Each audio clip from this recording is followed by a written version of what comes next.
Welcome to Unsuitable on Rea Radio, the award-winning financial services and business advisory podcast that challenges your old-school business practices and the traditional business suit culture. Our guests are industry professionals and experts who will challenge you to think beyond the suit and tie while offering you meaningful modern solutions to help you enhance your company's growth.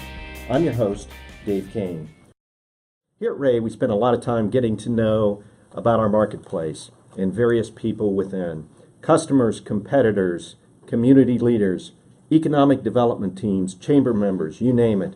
We always want to learn more, and for good reason.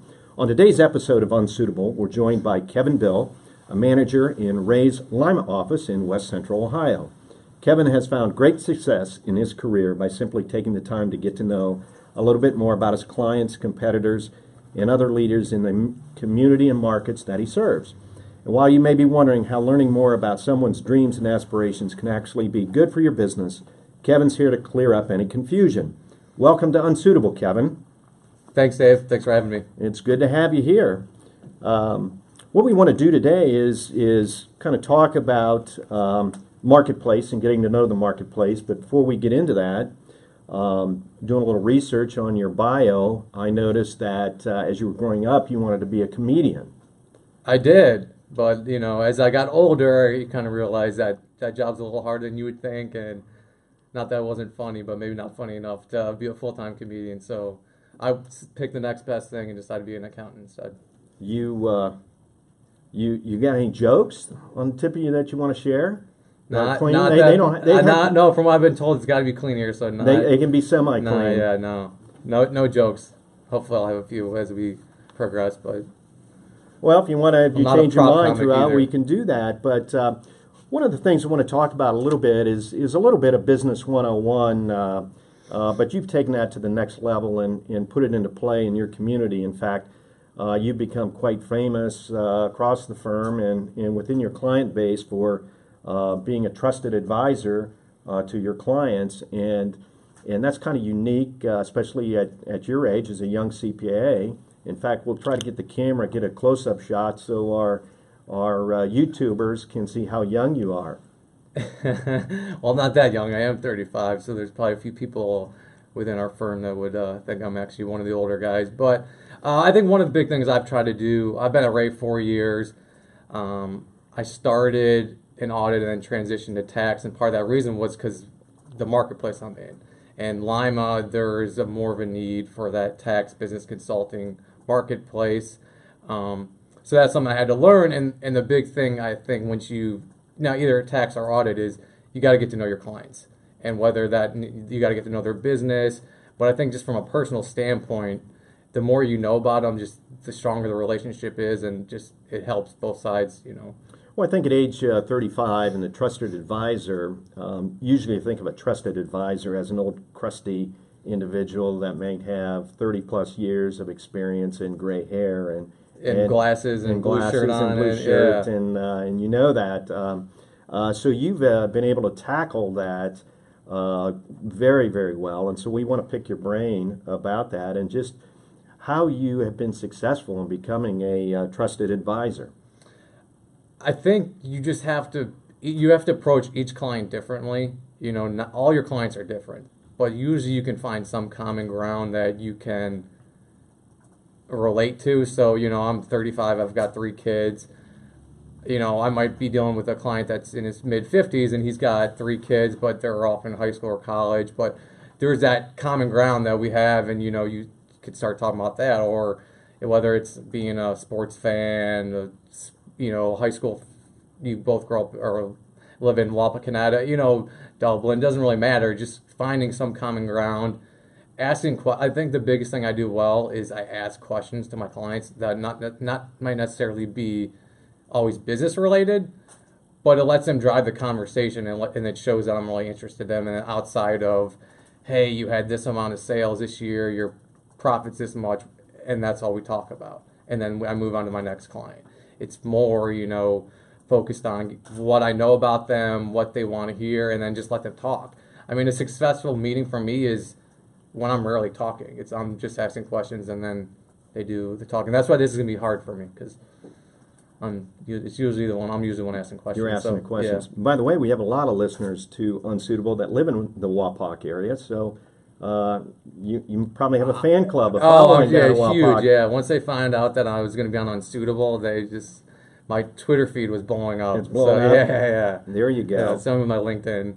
But I'm I not on think, Instagram, so I don't know. I think one of the things you've hit is you have an expertise.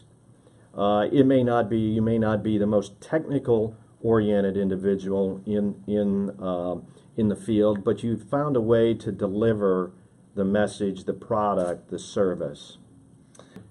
By developing a relationship with that person and strengthening it as you kind of work with them, that's how you become that trusted advisor. And that's not an 8 to 5 job. I assume you're doing a lot of things socially after work, getting a drink, playing golf, going to breakfast. I mean, it could be coffee, it could be lunch, it could be dinner, it could be drinks. I mean, it's all of the above. It could be, you're in a Rotary meeting. It's just, it's kind of the clock's never on and it's never off. It's just, you're always working, and sometimes it's after work and sometimes it's during the time. I mean, the beauty of my job is I could take someone to dinner, their client socially, and I'm working. That's great, and I can do that for lunch, dinner, and my wife sometimes struggles to understand that being work, but really that's when doing those meetings outside of the office is really when you strengthen the relationship with the client. Do you play golf? Not well, but I do, yeah. What kind of handicap? What do you shoot? I'm probably in the high 30s. I just started a couple of years ago. Dave's looking at me like that's really bad, and it is, but... Well, what's that's your okay. handicap? That's okay. Don't stare at me like that, dude. That's okay. 30s. I didn't think they went that high anymore. I thought that was kind of the new. We're talking on new a 9-hole, right? Yeah, you got it. Okay. You got it. Yeah. But a lot of business is done actually on the golf course, regardless of what an individual shoots. I mean, you've been there. Yeah, I mean, I think like I said before, it's all what your clients like. Some clients love to golf, some don't.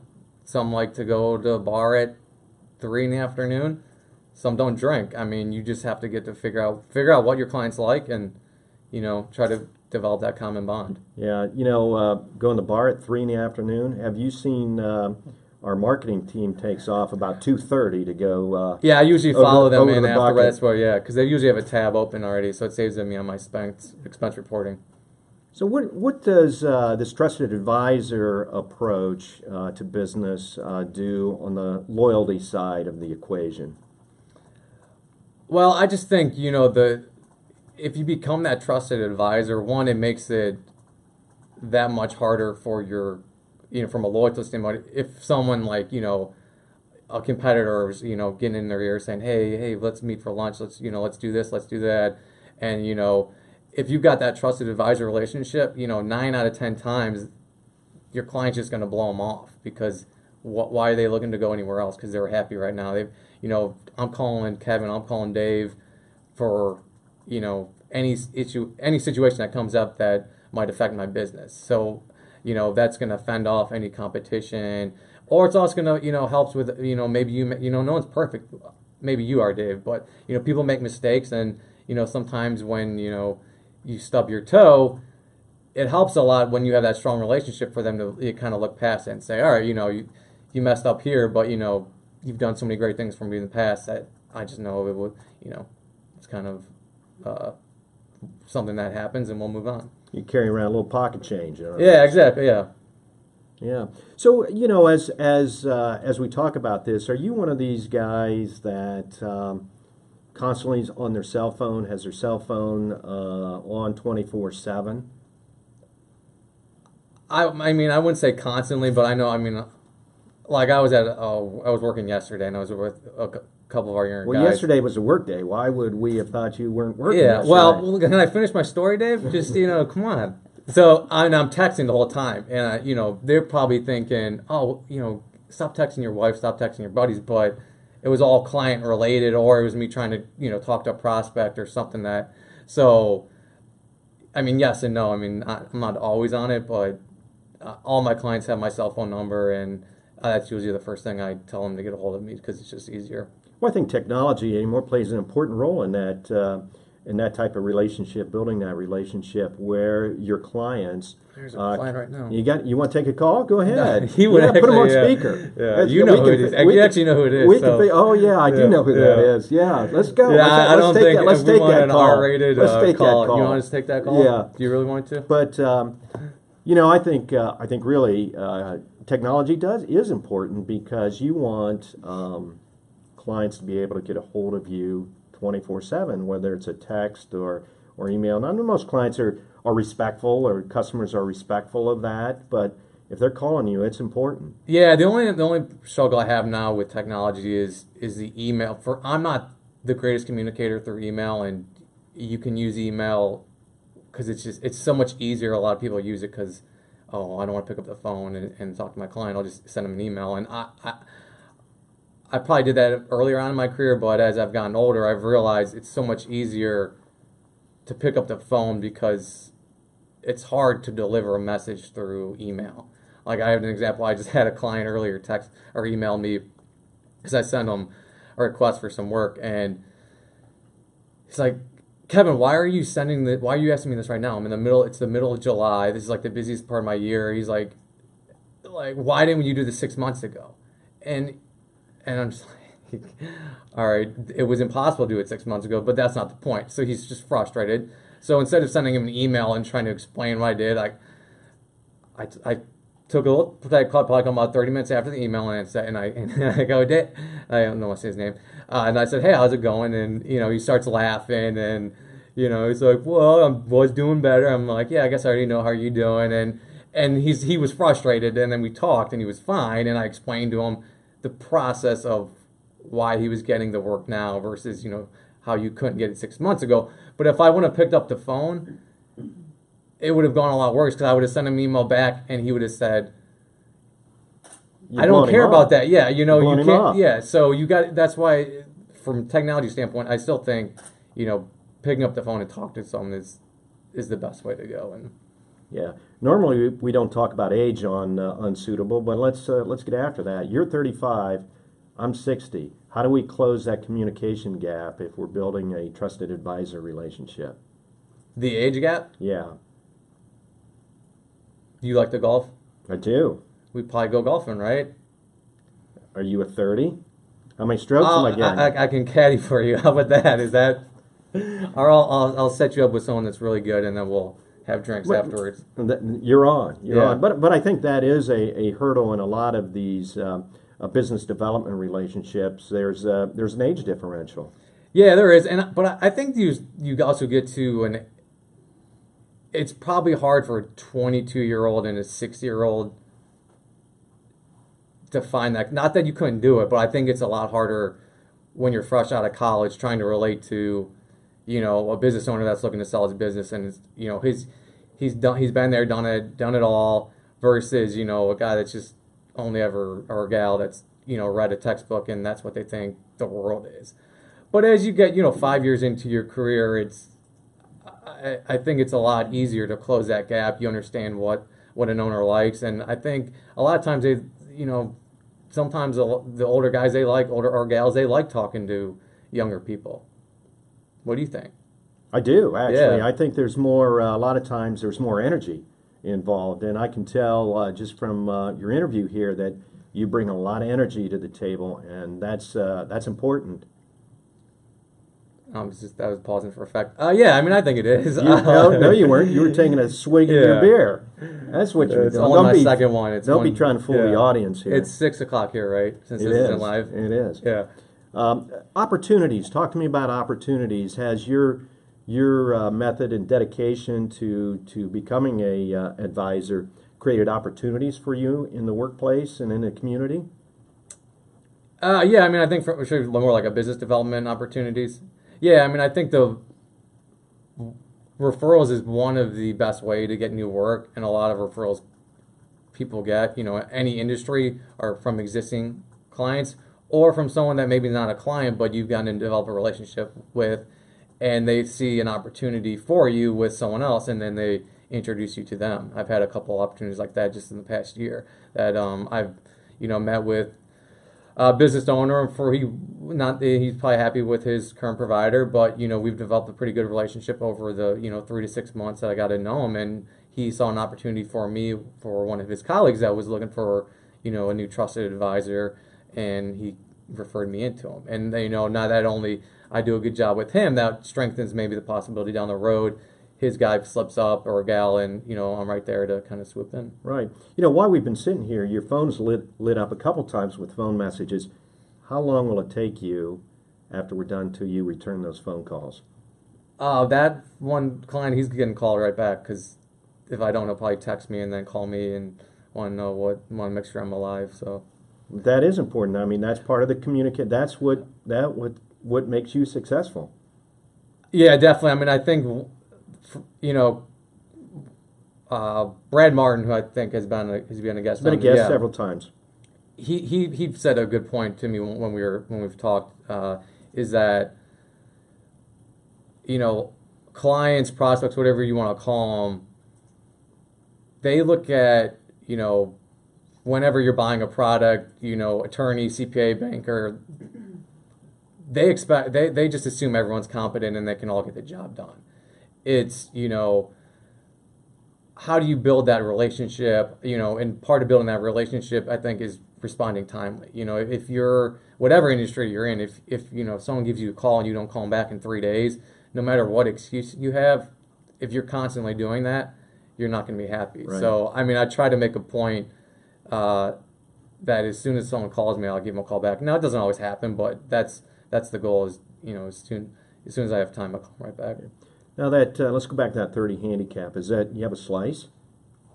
Is it a hard slice? We can maybe fix that for you. Dave, I've got every issue you can have. That's the pain golfing, point. Yeah. So can you? The 30 is generous. You talk about pain points in the few minutes that we have left. Can you share just a couple examples of what pain points you're seeing out in the business community, without breaching that old confidentiality? Yeah, I mean, I think one of the especially with a lot of my clients, they're in the $1 million to $10 million range. Some larger, some smaller, but they don't have they're having the wife or the husband or the cousin handling all the day-to-day accounting. And once you come in there and you start talking like, how's their business doing? What's going on? And that seems to be the first thing that comes up, that they can't get their month closed. And I don't want to make it all accounting related, but that's kind of like the businesses that are owned by the family there, and they're not 50 employees strong. They tend to kind of they wear a lot of hats, and that's where I always see an opportunity to come in and where we can be helpful, because we can wear one of those hats for them, because we can come in and do the day-to-day counting where they're probably not very good at, and it allows them to focus on their business and do what they do well. So what you're doing is you're showing passion, great passion for that business owner, and trying to find out the pain points and trying to give them back something that's very valuable, and that could be family time. Yeah, or it could be time that they could just work on growing their business. Like I've got a new client, he's a salesman, but it's a startup, so they're doing everything.